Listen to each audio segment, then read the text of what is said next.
Sujud di altarnya,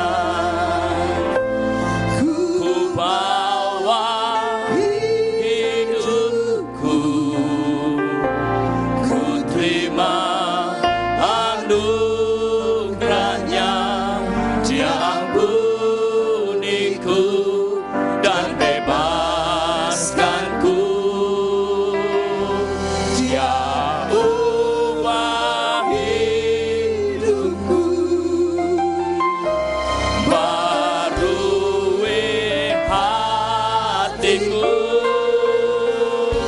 Sesuatu terjadi saat datang di altarnya. Mari angkat kedua tangan kita. Kita mau katakan sujud di altarnya. Ku bawa hidupku, ku terima anugerahnya. Dia ampuniku dan bebaskanku. Dia ubah hidupku, barui hatiku. Sesuatu terjadi saat datang di altarnya. Sujud di altarnya. Ku bawa hidupku, ku terima anugerahnya. Dia ampuniku dan bebaskanku. Dia ubah hidupku, barui hatiku. Katakan dengan iman, sesuatu terjadi saat datang di altarnya.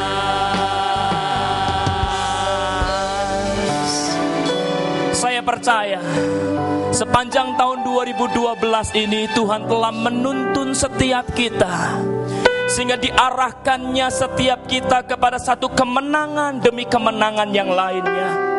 Dan kita tidak akan pernah tahu apa yang akan terjadi di tahun 2013. Sebab kehidupan sebuah perjalanan yang tidak pernah kita bisa prediksi. Kehidupan adalah satu perjalanan yang tidak pernah bisa kita perhitungkan. Namun perhatikan ini, asalkan anugerah Tuhan, kemurahan Tuhan menuntun setiap kita, maka kita akan cakap menanggung segala perkara. Mari angkat hati kita di hadapan Tuhan. Ini kami ya Tuhan, kami mau sujud di altar-Mu lebih lagi, sehingga kami percaya sesuatu terjadi bagi usaha kami, sesuatu terjadi atas rumah tangga kami, sesuatu terjadi ya Tuhan atas pekerjaan kami. Haleluya. Mari angkat lebih lagi di hadapan Tuhan, sujud di altar-Mu.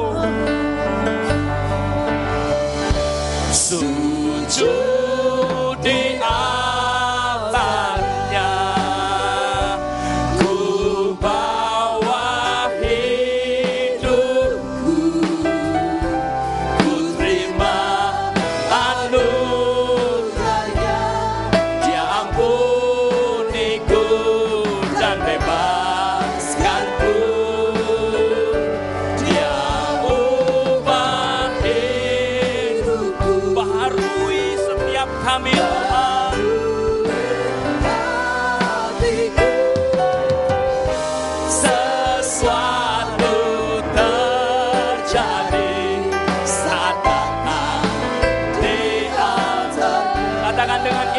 mujizat terjadi.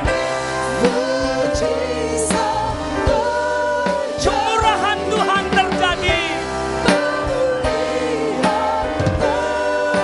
Sesuatu terjadi. Sesuatu terjadi. Saat datang di altarnya. Yang percaya beri kemuliaan paling meriah bagi Allah sambil katakan haleluya.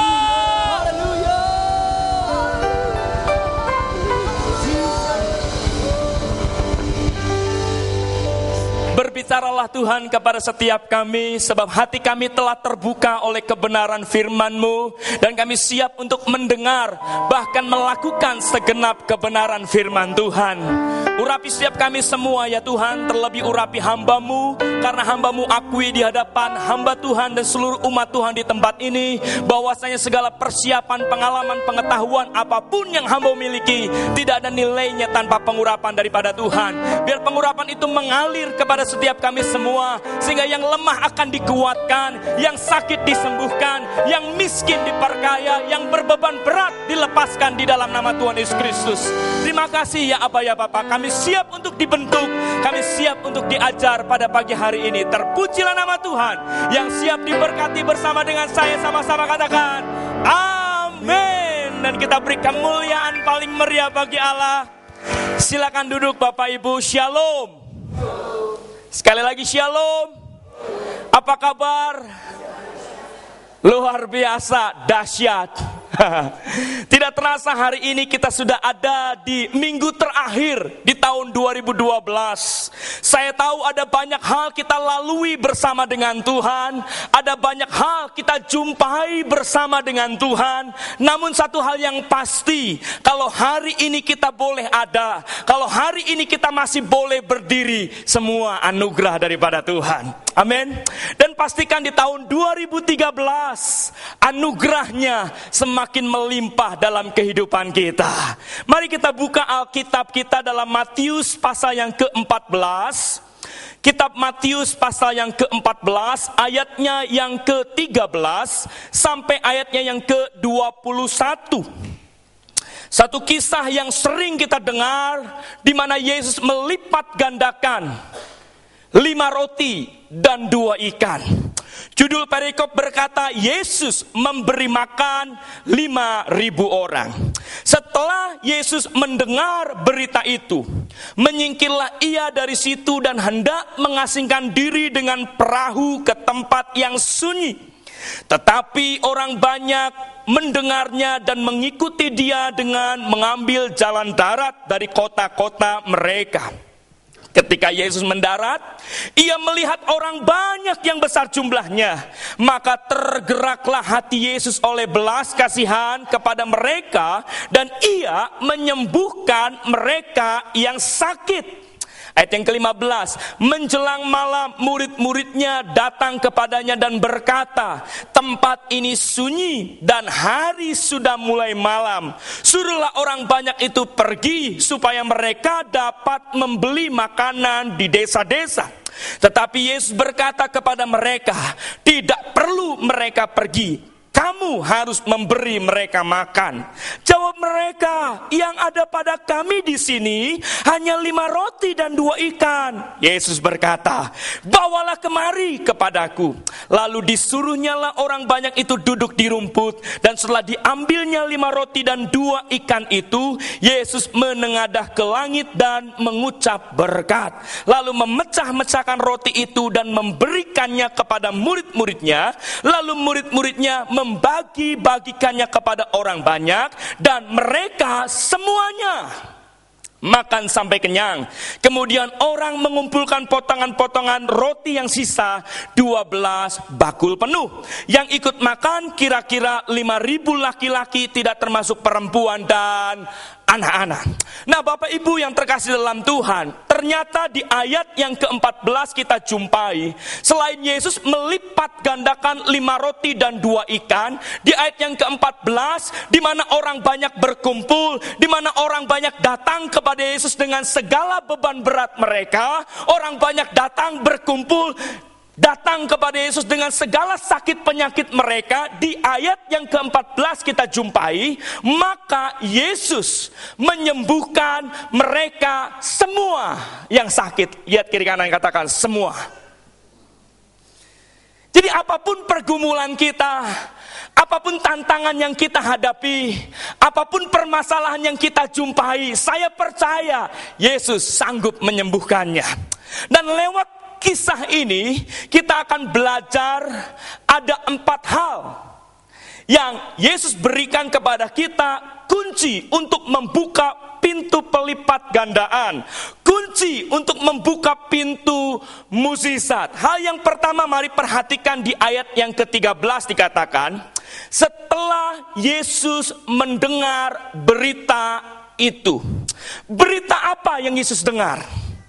Berita yang terhubung dengan Matius pasal yang ke-14 ayat yang pertama sampai ayatnya yang ke-12. Berita kematian Yohanes Pembaptis. Berita ini yang Yesus dengar. Yesus mendengar kematian Yohanes Pembaptis. Siapa Yohanes Pembaptis? Dia adalah saudara sepupu Tuhan Yesus. Dia adalah orang yang paling dekat dengan Yesus. Dia adalah orang yang sangat mengerti pribadi Yesus.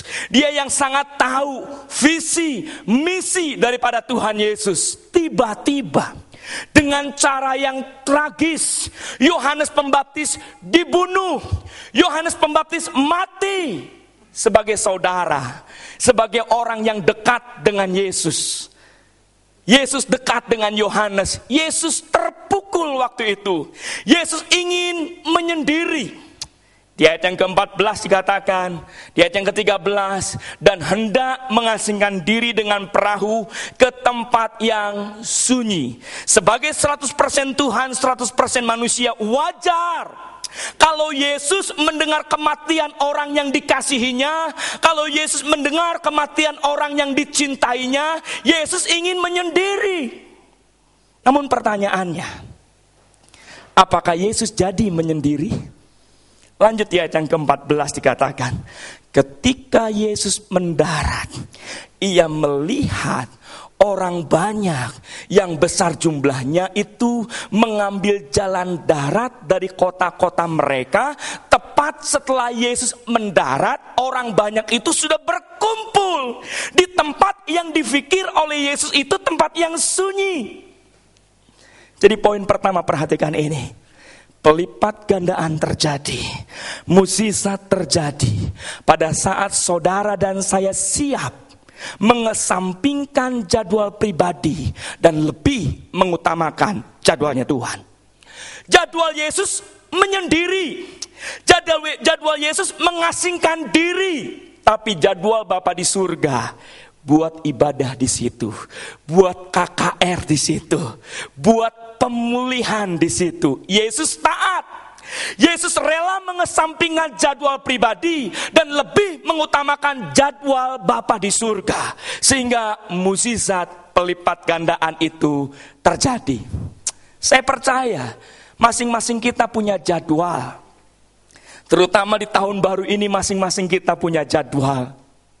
Di liburan yang sangat-sangat panjang ini kita punya jadwal, punya kegiatan. Namun kalau hari ini Bapak Ibu Saudara datang untuk menyembah Tuhan, berarti mengutamakan Tuhan.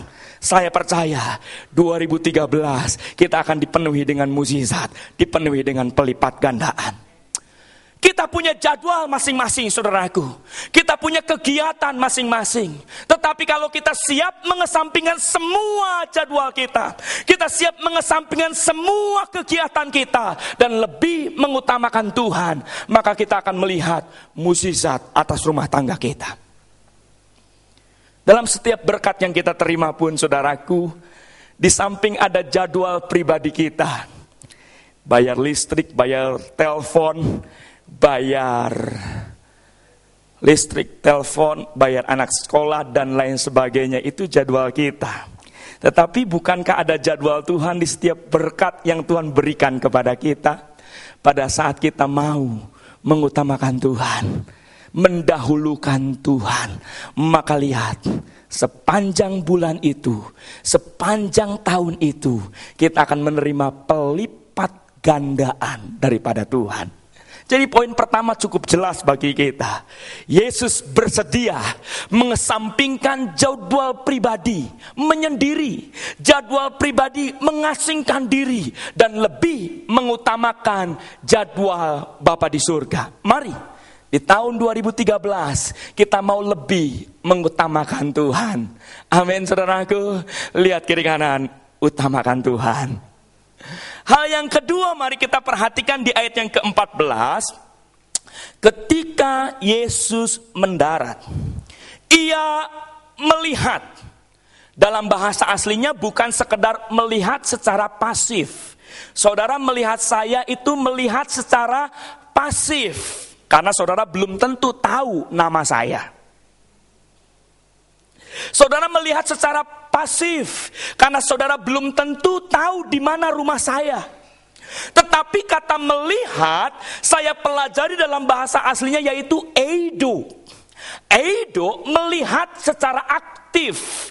Eido artinya menyelidiki. Eido artinya mencari tahu. Setelah melihat secara aktif, mencari tahu, lanjut di ayat selanjutnya dikatakan, maka tergeraklah hati Yesus oleh belas kasihan. Garis bawahi kata belas kasihan. Kata belas kasihan dalam bahasa aslinya saya temukan kata esplancineste. Apa itu esplancineste? Esplancineste berbeda dengan compassion. Berbeda hanya dengan perasaan haru. Belas kasihan dengan haru itu memang beda-beda tipis. Kalau orang haru melihat seseorang yang membutuhkan, kita akan masukkan tangan dalam saku dan yang keluar itu sapu tangan. Karena haru, menangis, saudaraku. Tapi kalau orang belas kasihan, ketika melihat seseorang yang membutuhkan, sama-sama tangan masuk dalam saku, yang keluar adalah jalan keluar buat masalah apa yang kita lihat tersebut. Yesus esplancineste, yang punya pengertian perasaan iba yang menusuk relung hati paling dalam, sehingga membuat Yesus rindu menolong, rindu berbuat sesuatu buat orang yang dia lihat tadi, saudaraku. Jadi poin yang kedua, kalau saudara mau pelipat gandaan terjadi, kalau saudara mau mukjizat terjadi, maka kita pun harus belajar orao, eido, esplancineste. Kita harus belajar hidup peduli kepada orang lain. Amin, saudaraku. Kita belajar peduli kepada orang lain. Amsal pasal 21 ayat 13 berkata, siapa menutup telinganya bagi jeritan orang lemah, tidak akan menerima jawaban kalau ia sendiri berseru kepada Tuhan. Kalau hari ini, mungkin setiap kita sudah berseru kepada Tuhan. Tahun 2012 Gembala Pembina memberikan visi bahwa tahun pelipat gandaan, tahun promosi, tahun multiplikasi, karena perkenanan Tuhan, tahun mukjizat masih ada. Kalau hari ini kita belum melihat mukjizat terjadi, mungkin saudaraku, kita belum cukup peduli kepada orang lain. Sebab ada satu hukum dalam sorga, di dalam Matius pasal 5 diajarkan oleh Tuhan sendiri, berbahagialah orang yang murah hatinya, karena ia akan memperoleh kemurahan. Jadi kemurahan hati kita lah yang akan menarik kemurahan hati Tuhan. Sekali lagi, kemurahan hati kita lah yang akan menarik kemurahan hati Tuhan. Pada saat kita belajar peduli kepada orang lain, pada saat kita belajar menyelidiki apa yang menjadi kebutuhan orang lain, kita mencari tahu apa yang menjadi keperluan orang lain, dan dengan belas kasihan dari Tuhan, kita mencoba untuk menolong semampu kita. Saudara ingat, Seringkali yang ada pada kita tidak cukup untuk kita, tapi cukup untuk orang lain. Pada saat kita belajar mencukupkan kebutuhan orang lain, maka kebutuhan kita yang jauh lebih besar, Tuhan yang akan mencukupkannya. Sekali lagi, seringkali yang ada pada kita tidak cukup untuk kita, tapi cukup untuk orang lain. Pada saat kita berani melepaskannya, mencukupkan kebutuhan orang lain, maka kebutuhan kita, Tuhan yang mencukupinya. Sekali waktu, saya punya rekan hamba Tuhan juga, melayani di kota Subang, saudara. Jadi saya hamba Tuhan melayani di tempat ini kurang lebih sudah lebih 16 tahun. Di Departemen Misi pertama ditempatkan di kota Subang 4 tahun. Di kota Pamanukan 4 tahun juga. Kemudian terakhir 4 tahun di kota Tanjung Sari, menikah. Dan gembala di tempat ini, gembala rayon Pak David, berkata, udahlah jangan keliling-keliling terus, udah nikah ke Bandung aja. Jadi mulai tahun 2008 yang lalu, bulan Januari 2008 saya ada di Bandung. Jadi kurang lebih hari ini sudah hampir 5 tahun. Nah, saya punya rekan pelayanan di kota Subang. Waktu saya di Tanjung Sari, saya punya anak angkat, anak rohani. Masih SMP waktu itu. Ketika saya pindah ke kota Bandung, anak rohani saya titipkan di kota Subang. Anak rohani saya mau melanjutkan SMA. Teman saya yang dititipi telepon saya gini, Wem, anak yang kamu bawa mau masuk SMA, perlu duit 1 juta. Kamu kan tahu, saya mau nikah. Terus, iya, saya nggak punya duit dong. Saya mau nikah, saya cuma punya duit 1 juta. Langsung saya ngomong gini, Bang, abang nikah perlu berapa? Ya minimal 50 juta lah. Abang punya berapa sekarang? Punya 1 juta. Gini bang, jangan repot-repot. Yang 1 juta nggak cukup buat abang nikah, tapi cukup buat dia sekolah. Kasih dulu buat dia sekolah. Lalu saya gimana, Wem? Urusannya Tuhan. Saudara jangan berpikir, lalu bisa ngomong doang. Waktu saya nikah pun punya persoalan yang sama, punya masalah yang sama. Jawabannya itu, saudaraku. Sehingga saya ngomong ke dia, sehingga dia nekat memberikan yang 1 juta yang memang tidak cukup untuk dia menikah. Dia berikan kepada anak itu bisa masuk SMA. Sementara dia bisa melihat pelipat gandaan dari Tuhan. Tuhan mencukupi seluruh biaya pernikahannya. Setelah menikah saya tanya sama dia, Bang, duitnya dari mana? Teuing. Saudara tahu teuing? Enggak tahu. Sebab Tuhan sendiri yang bekerja. Sebab prinsip ini tidak bisa dilupakan. Orang yang bermurah hati akan menarik namanya kemurahan hati Tuhan. Lihat sekeliling lingkungan kita. Mungkin kalau hari ini doa kita belum dijawab oleh Tuhan, kita belum terima pelipat gandaan dari Tuhan, belum terima mukjizat daripada Tuhan. Sebenarnya Tuhan hanya ingin melihat apakah kita berani melepaskan yang sedikit yang kita miliki untuk menerima yang baik, yang besar daripada Tuhan. Poin kedua, mukjizat terjadi pada saat kita belajar peduli kepada orang lain. Lihat kiri kanan sambil ngomong, kamu butuh apa sih?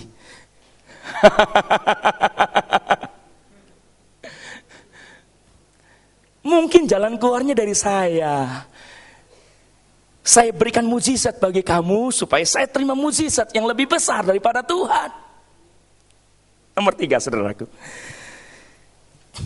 Pelipat gandaan terjadi, lanjut masih di Matius pasal yang ke-14.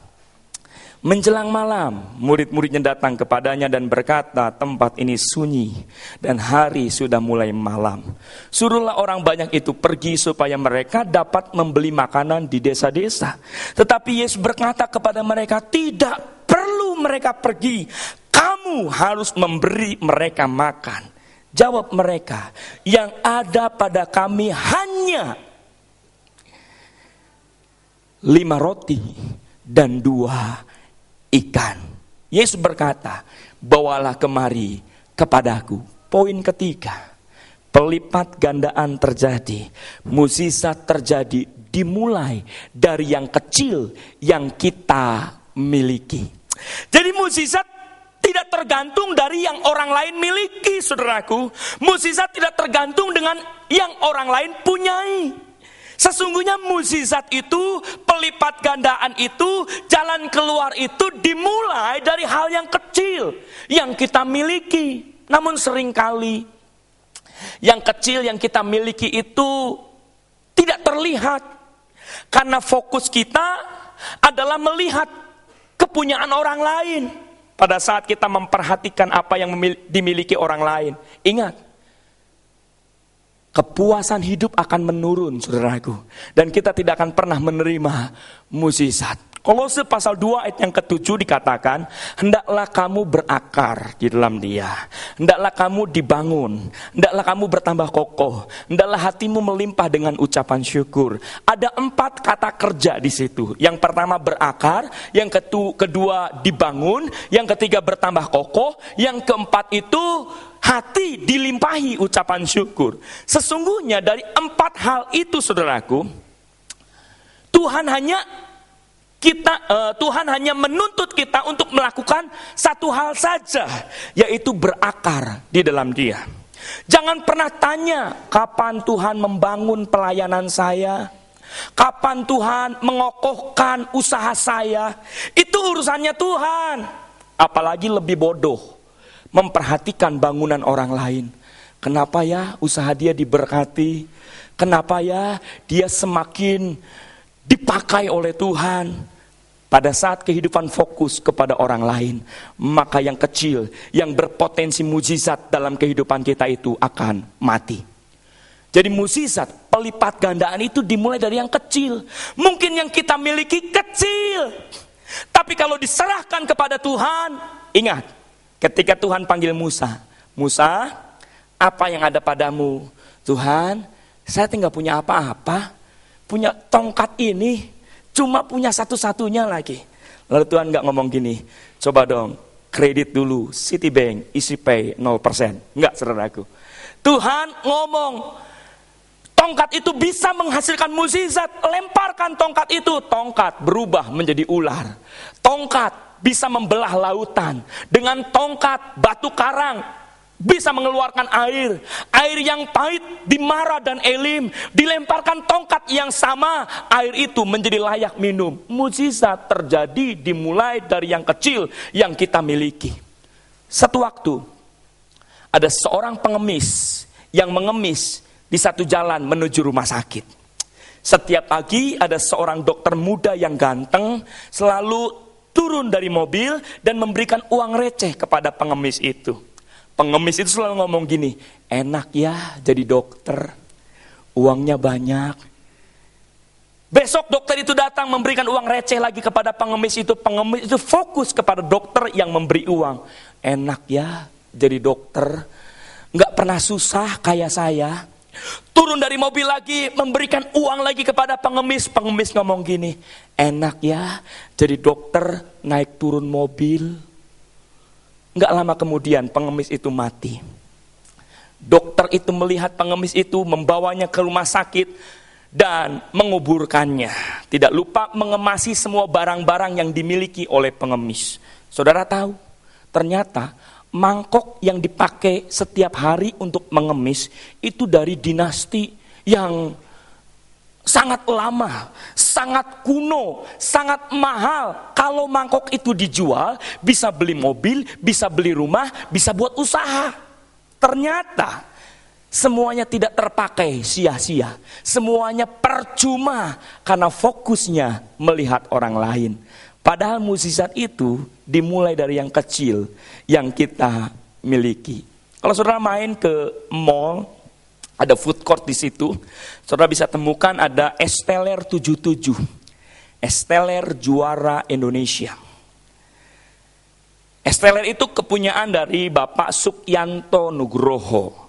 Ketika dia dipecat dari perusahaannya, dia mencoba usaha yang digeluti oleh temannya. Temannya bikin biro jasa. Dia ikut-ikutan bikin biro jasa. Bangkrut. Dia lihat lagi temannya. Temennya bikin toko kelontongan, dia ikutan bikin toko kelontongan. Akhirnya bangkrut juga, saudaraku. Ketika dia pikir usaha apa lagi ya, dia ingat dia punya mertua. Mertuanya pernah ikutan lomba bikin es teler di tahun 1977 dan menang juara 1. Sehingga dia datangi mertuanya, dia minta resepnya kepada mertuanya. Dia buka es teler juara Indonesia, es teler 77. Dimulai di emperan toko di kota Surabaya. Sekarang franchise ratusan, bahkan ribuan, saudaraku. Jadi, jangan sepelekan hal yang kecil. Dalam kitab Hakim-Hakim, di situ ada seorang hakim, saya sangat kagum, saya pelajari, namanya Ehud. Ya, Ehud artinya dipuji Tuhan. Ehud artinya memuji Tuhan. Ehud artinya besar. Sehingga kalau saya punya anak laki-laki, nanti saya mau kasih nama Ehud. Itu pun kalau istri saya setuju, saudara ya. Ehud, jarang namanya Ehud. Salah satu hakim yang besar yang ditulis dalam Alkitab. Saudara tahu, papa daripada Ehud namanya Gera. Gera itu artinya sebutir gandum. Gera bukan segenggam, bukan seliter, bahkan sekarung gandum. Gera adalah sebutir gandum. Ehud orang besar itu, saya ceritakan kebesaran Ehud. Ehud itu tadinya tukang bawa upeti buat Raja Eglon. Dia bawa upeti setiap hari, setiap bulan waktu musim panen dia bawa upeti kepada Raja Eglon. Sekali waktu Ehud ngomong ke teman-temannya, Ehud ini kidal. Kalau saya mau mempersembahkan upeti kepada Raja Eglon, kamu pulang duluan. Karena ada pesan Tuhan buat Raja Eglon. Akhirnya teman-temannya pulang, Ehud sendirian. Dia ngomong gini, saya mau ketemu sama Raja Eglon. Dipersilahkan masuk. Ehud ini tidak diperhitungkan karena selain kidal, dia hanya pembawa upeti, orang yang tidak dipandang, bukan perwira. Sehingga dibiarkan berduaan dengan Eglon, tapi ketika kesempatan itu datang, Ehud mengambil pedang yang sudah dipersiapkannya, dihunuskan ke perut Eglon. Eglon itu raja gemuk, saudaraku. Eglon artinya kerbau. Jadi jangan punya anak laki-laki namanya Eglon, mending Ehud, saudaraku ya. Eglon artinya kerbau. Dihunuskan, Eglon mati. Ehud lari ke pegunungan Efraim. Dia tiup sangkakala. Orang Israel berkumpul. Sementara di kerajaan Eglon, mereka berpikir, Eglon lagi ngapain ya? Diketok pintunya nggak ada jawaban. Oh, mungkin ketiduran, kata pegawainya. Diketok lagi, oh, Eglon lagi ke kamar kecil. Tapi lama kemudian didobrak pintunya. Semua orang kaget karena Eglon sudah mati. Sementara Ehud sang pembunuh itu sudah lari ke pegunungan Efraim. Dia tiup sangkakala. Orang Israel berkumpul menyerang kerajaan Eglon. 10.000 orang kuat mati. Ehud jadi hakim atas Israel selama 80 tahun. Besar perbuatannya.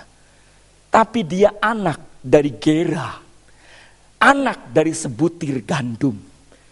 Berarti dari sebutir gandum, dari hal yang kecil bisa menjadi besar.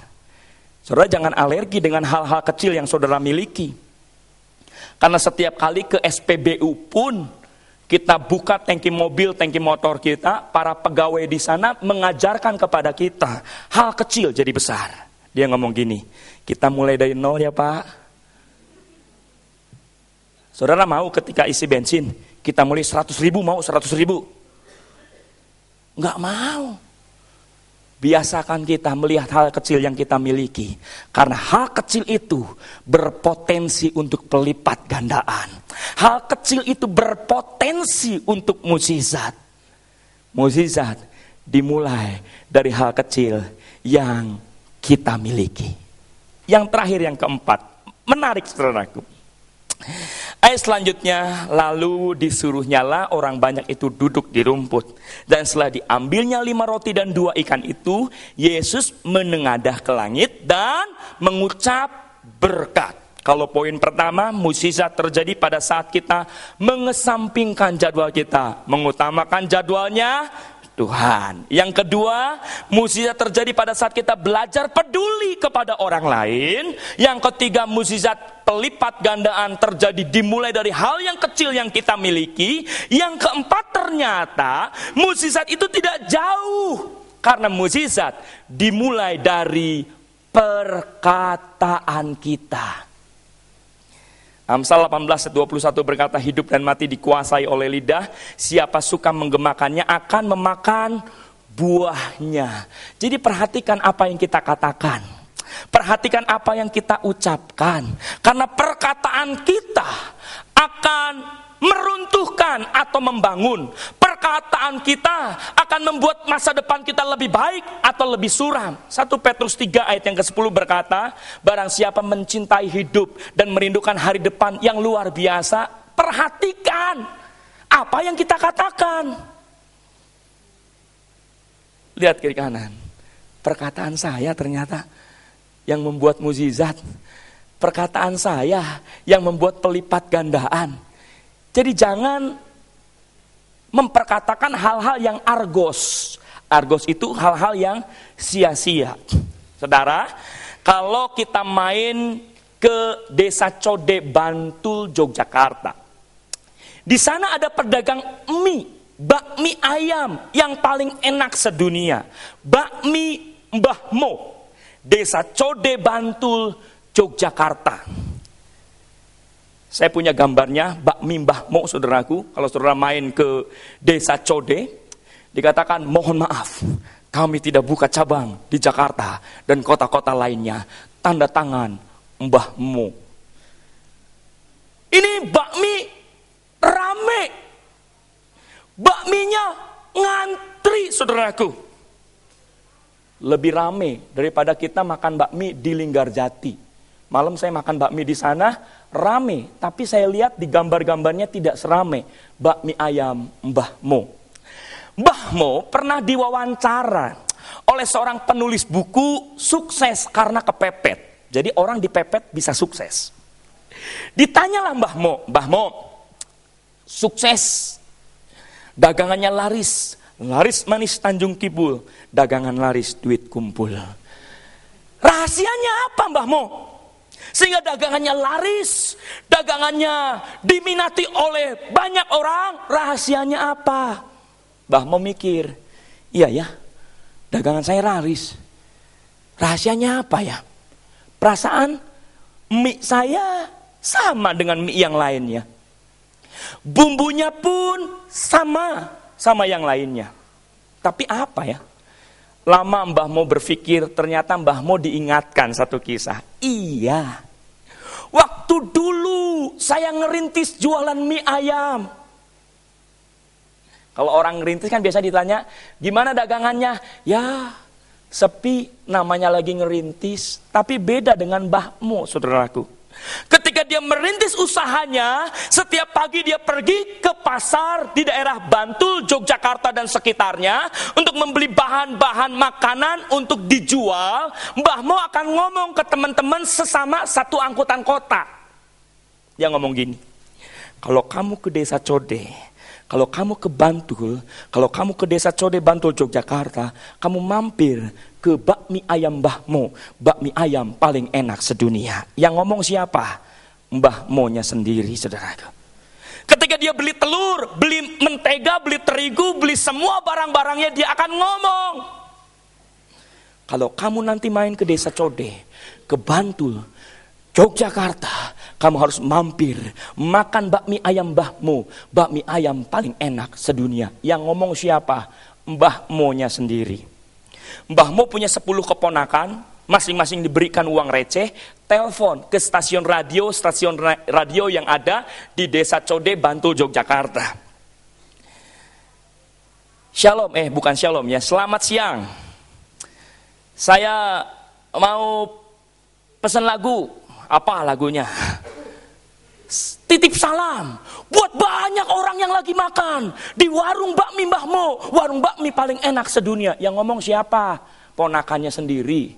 Yang ngomong lagi banyak orang makan siapa? Ponakannya sendiri, padahal nggak ada yang makan waktu itu, saudaraku. Tapi sering diomongin, sering diucapkan, akhirnya jadi rame. Saudara, Mbah Mo bukan orang Kristen. Mbah Mo tidak berjemaat di GBI Sukawarna. Apalagi saudara yang orang Kristen berjemaat di GBI Sukawarna penuh dengan Roh Kudus, luar biasa. Pasti perkataan kita jauh lebih luar biasa daripada Mbah Mo. Oleh karena itu, mukjizat terjadi dimulai dari perkataan kita. 4 hal kita pelajari. Saya berdoa tahun 2013 kita akan terima mukjizat daripada Tuhan.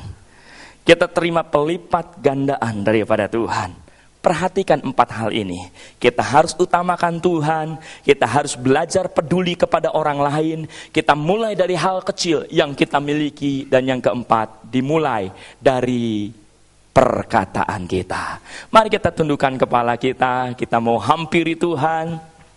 Kita mau teguhkan firman Tuhan. Kita mau materaikan semuanya. Sehingga kita lihat perkara yang ajaib terjadi.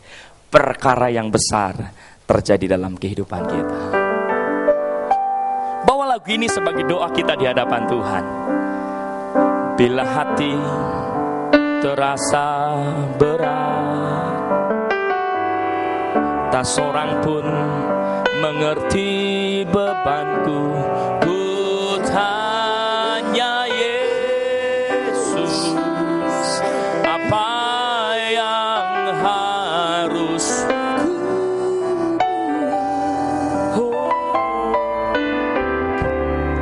Dia berfirman, mari datanglah. Dia selalu pedulikan aku. Ku datang Yesus, Dia pikul segala bebanku. Sujud di altarnya, ku bawa hidupku, ku terima anugerahnya. Dia ampuniku dan bebaskan. Dia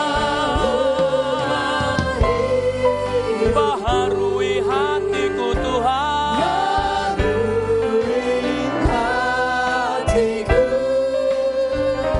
Sesuatu terjadi saat datang di altarnya.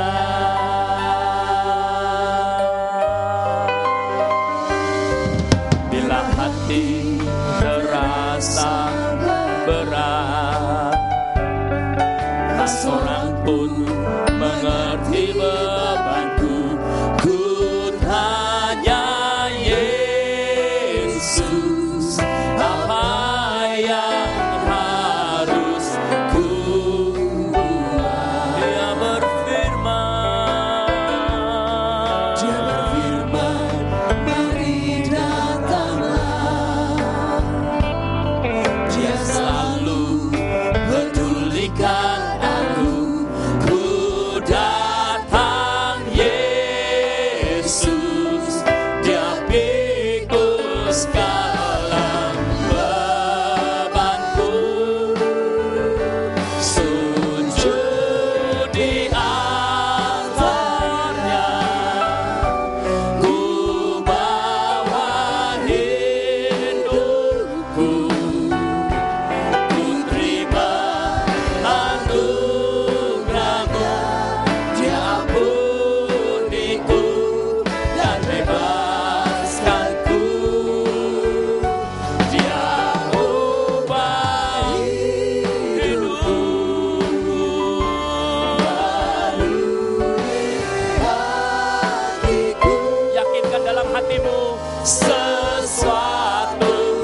Sampaikan setiap firman-Mu dalam kehidupan kami ya Tuhan. Tahun 2013 kami butuh Engkau. Kami perlu arahan-Mu ya Tuhan. Kami perlu tuntunan-Mu yang menuntun kami dari kemenangan kepada kemenangan. Bapak Ibu, firman Tuhan telah disampaikan. Sekarang giliran kita untuk membuka hati, membiarkan Roh Kudus membisikkan sesuatu dalam telinga rohani kita. Jangan keraskan hatimu. Biarkan Roh Kudus berbicara kepada setiap kita.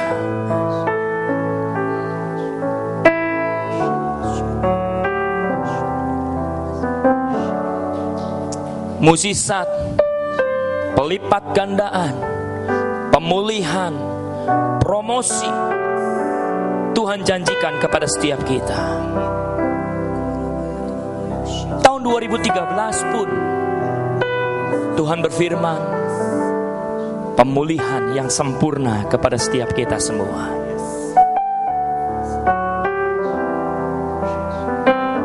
Empat hal ini menjadi pedoman kita bersama-sama.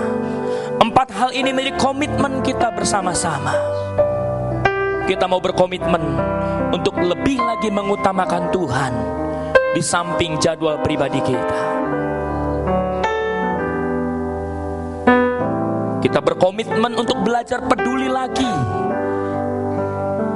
kepada orang lain. Kita berkomitmen untuk memulai dari kecil yang kita miliki. Dan kita berkomitmen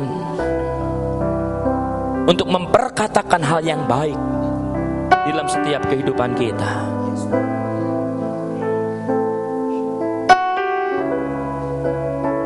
Dan Tuhan hanya bertanya kepada setiap kita semua yang ada di tempat ini, hal apa yang ingin Tuhan lakukan di tahun 2013? Mukjizat apa yang ingin Tuhan kerjakan untuk rumah tangga, untuk keluarga, untuk usaha pekerjaanmu? Pelipat gandaan apa yang ingin Tuhan lakukan bagimu? Nyatakan itu kepada Tuhan. Tuhan, saya mau mukjizat terjadi. Saya mau pelipat gandaan terjadi. Perhatikan empat hal yang Tuhan ingatkan kepada setiap kita tadi. Yang mau memperhatikan dengan lebih sungguh lagi empat hal yang Tuhan sampaikan, dan berkata, saya perlu mukjizat-Mu Tuhan. Angkat tangan kananmu dan taruh tangan kirimu di dadamu, dan katakan, saya mau mukjizat buat kesehatan ya Tuhan. Saya mau mukjizat buat usaha pekerjaan. Saya mau mukjizat buat perekonomian ya Tuhan. Saya mau mukjizat daripadamu ya Tuhan. Pelipat gandaan daripadamu.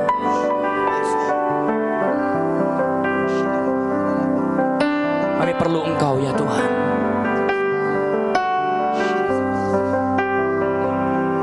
Yang mengangkat tangan sama-sama bangkit berdiri bersama dengan saya. Tetap sambil mengangkat tangan.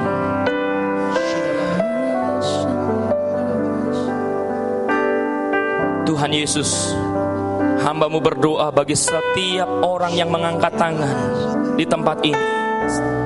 Mereka sudah mengucapkan perlu mukjizat, perlu pelipat gandaan daripada Tuhan. Dan mereka mau berkomitmen untuk melakukan segenap kebenaran firman Tuhan. Jadilah ya Tuhan yang terbaik kepada setiap umat Tuhan yang ada di tempat ini. Segala sakit penyakit, segala beban berat telah Engkau pikul di dalam nama Tuhan Yesus Kristus, sehingga mukjizat pelipat gandaan boleh terjadi dalam setiap kehidupan kami, keluarga kami, usaha pekerjaan kami ya Tuhan. Sehingga tahun 2013 adalah tahun yang lebih baik daripada tahun 2012. Terima kasih ya Aba ya Bapa.